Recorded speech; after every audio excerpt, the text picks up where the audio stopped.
Hello, my friends. So, on this Wicca 2.0 part of the series, we are going to talk about planetary magic.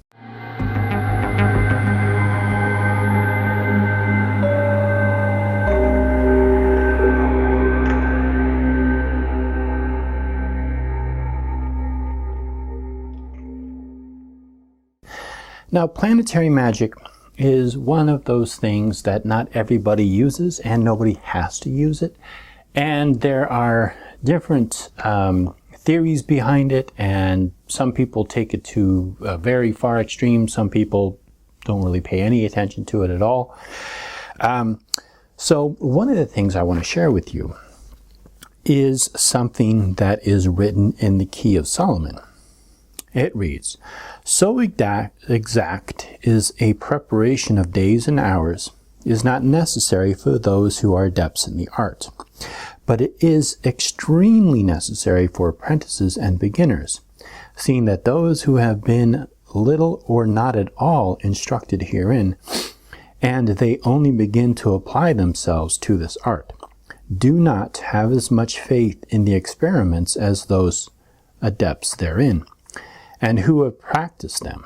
But as regards beginners, they should always have the days and hours well disposed and appropriate unto the art. And the wise should only observe the precepts of the art which are necessary, and in observing the other solemnities necessary, they will operate with a perfect assurance." From the Key of Solomon, page 84. Personally, I still go by Planetary Correspondence, even though I understand the root of them and how they're based, and to me it's just part of my ritual format. I just include it in there. It gives me more confidence in my ability to perform my magic, and again, if it's absolutely necessary, if I feel like I have to do something on a certain day for a certain reason, I'll do it. If I can plan ahead, I may do it to correspond to a certain day, a certain hour of that day.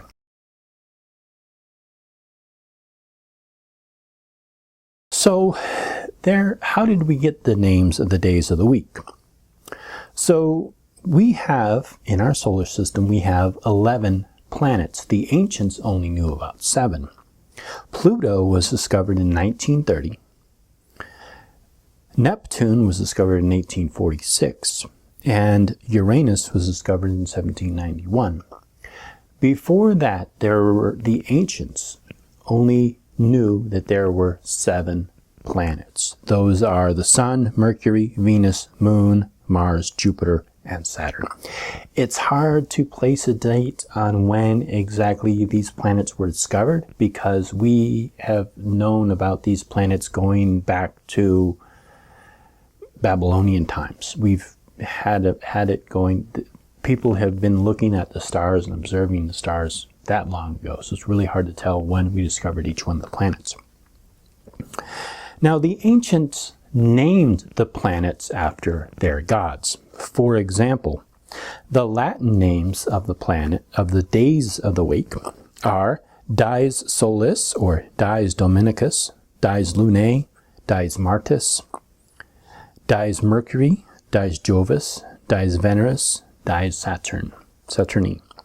The Greek names were Hemera Helio, Hemera Selines, Hemera Arios, Hemera Hermu, Hemera Dios, Hemera Aphrodites, Hemera Chrono. So basically those correspond to the names of the Roman and Greek gods in no particular order. Mercury Hermes, Mars Ares, Venus Aphrodite, Zeus Jupiter, Saturn Kronos, Luna Selene, Helios Sol.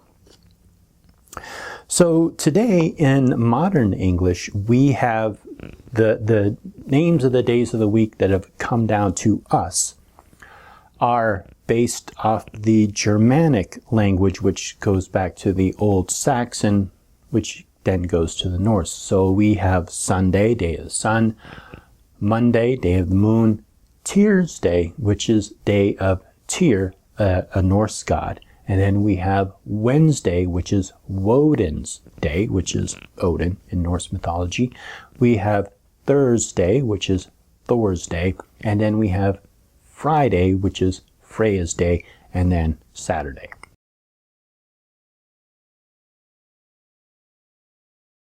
Each day of the week was thought to be ruled by that particular planet and that particular deity. And the first hour of that day was ruled by that planet. So, for example, the first hour of Sunday after sunrise is ruled by the sun. The first hour after the sunrise on Monday is ruled by the moon. The first hour of sunrise on Tuesday is ruled by Mars. Wednesday, Mercury. Thursday, Jupiter.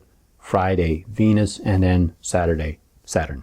This 7 planetary system ruling the days of the week and the planetary hours are based on the Ptolemaic system.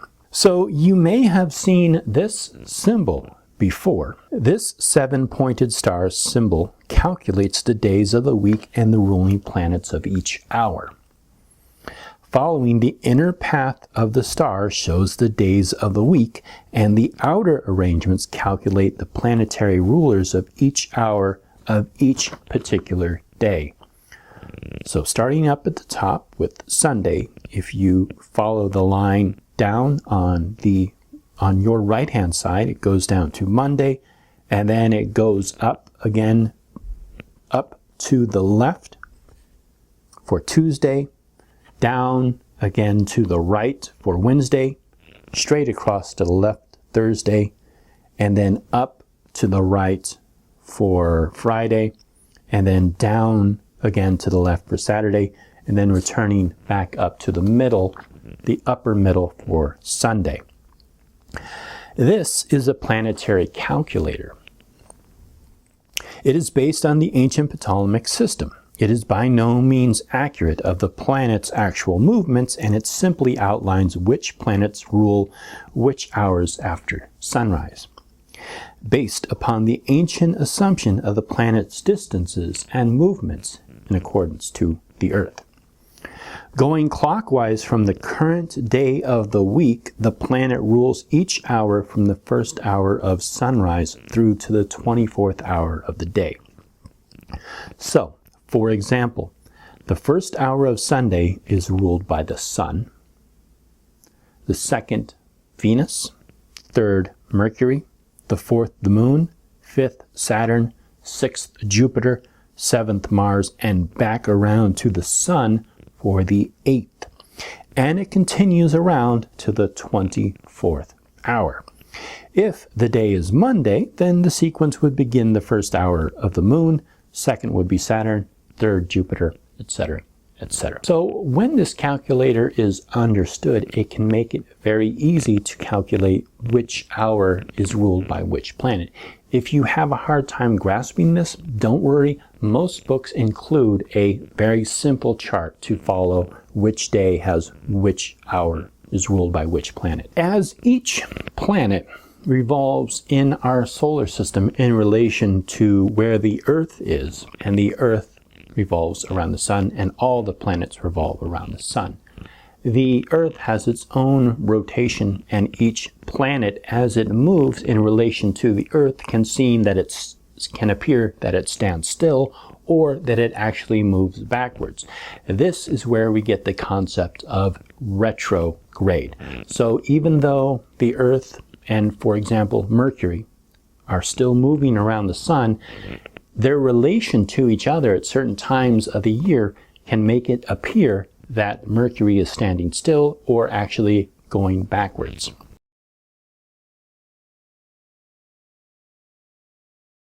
Now we get to planetary correspondences. Planetary correspondences are what we associate with each one of the planets. So there are various correspondences for the planets.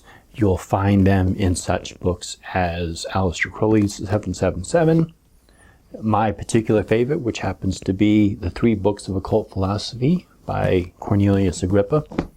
And then the Complete Magician's Table has all of these all of these tables in it, and it's actually very helpful because it has all of them in it.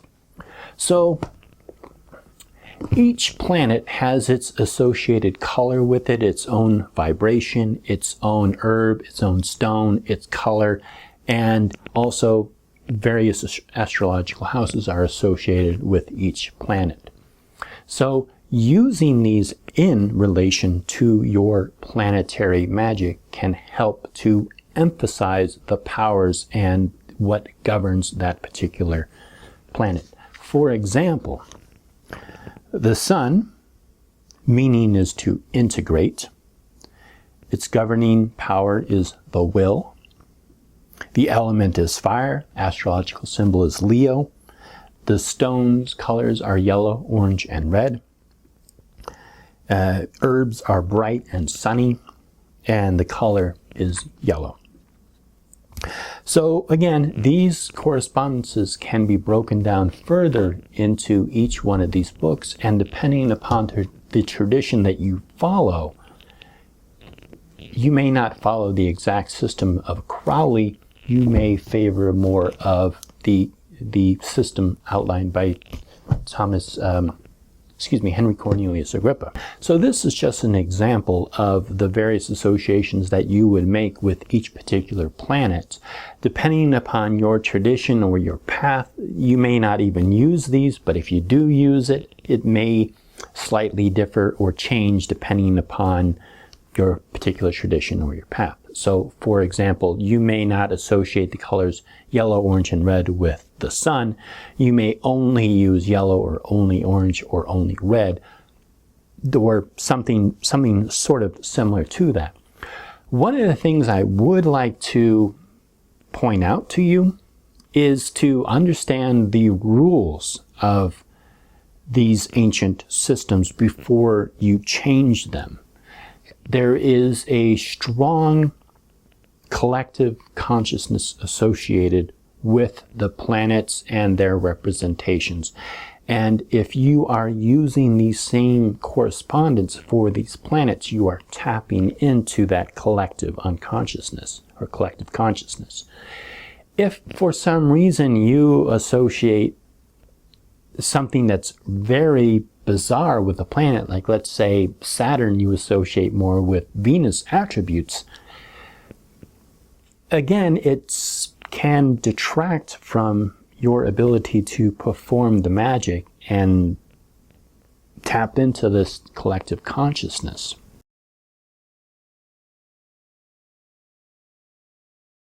Again, each planet has different incenses. So, for example, I have these incenses, which I have made, and I will put a link in the down bar to my website where you can download my recipes for these.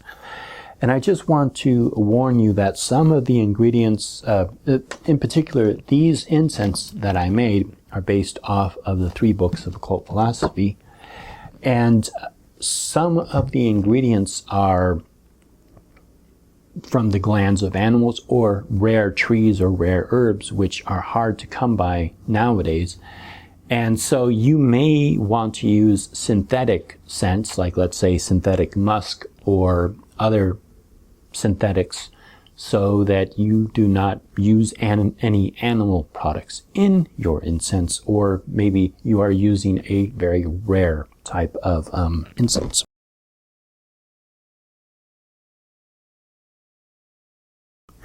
So there are also different systems for calculating when a particular planetary hour is.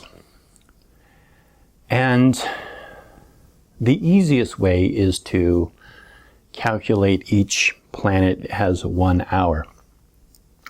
Different books have different ways of doing it. I happen to have an Excel sheet where what you do is you put in the sunrise of the day that you're going to be working, and you put the sunset in, and then the next day's sunrise, and it will calculate out for you how long each planetary hour is in that day for day and night. And I will put a link to that below. Again, this is just an Excel file. So you would have to have Excel in order to be able to use this. Once we've collected all this information, once we've done the research on the planetary correspondences, the planetary hours, and the planetary days, how do we incorporate this into our magical practice?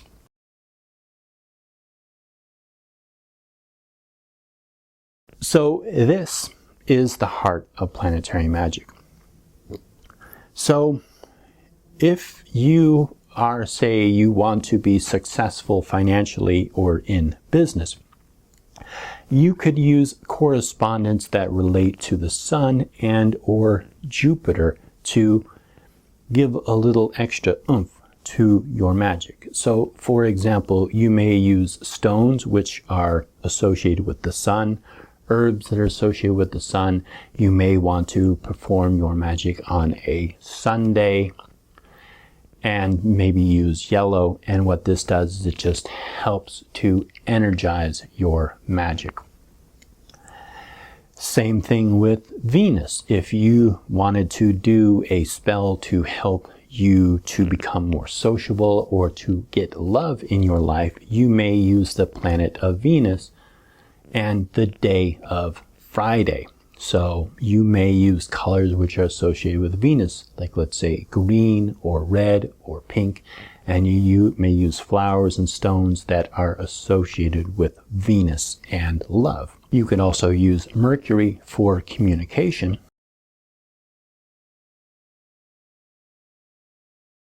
And finally, we come to combining planetary aspects of certain days with the planetary hours.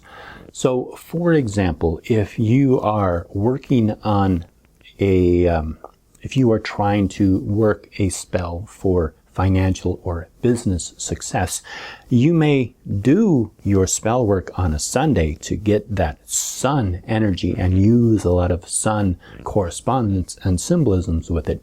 But you may also use Jupiter incense, Jupiter colors, Jupiter associations, and bring it in with that sun power, and do it on a Sunday in the hour of Jupiter to bring that in. Or let's say you wanted to work a business magic, but you wanted to emphasize communication. Maybe you are on the phone a lot, or you need to talk with people who are across the world and you have a hard time communicating with them. Or maybe you feel like your customers just aren't really communicating well with you, or maybe you're not communicating well to them. So you could use Mercury to help to build that communication. Same thing with maybe you need to become more sociable, or your business needs to gain more social ability. You could use Venus. So combining the days, which are ruled by certain planets and by the Greek and the Latin systems by certain gods, you can also use certain hours of those days associated with planets to bring that power into that. So I hope you've enjoyed this series, and again, links will be below to my website if you want to download the recipes for my incense and or the Excel sheet the planet calculator. Okay? Thank you, and blessed be.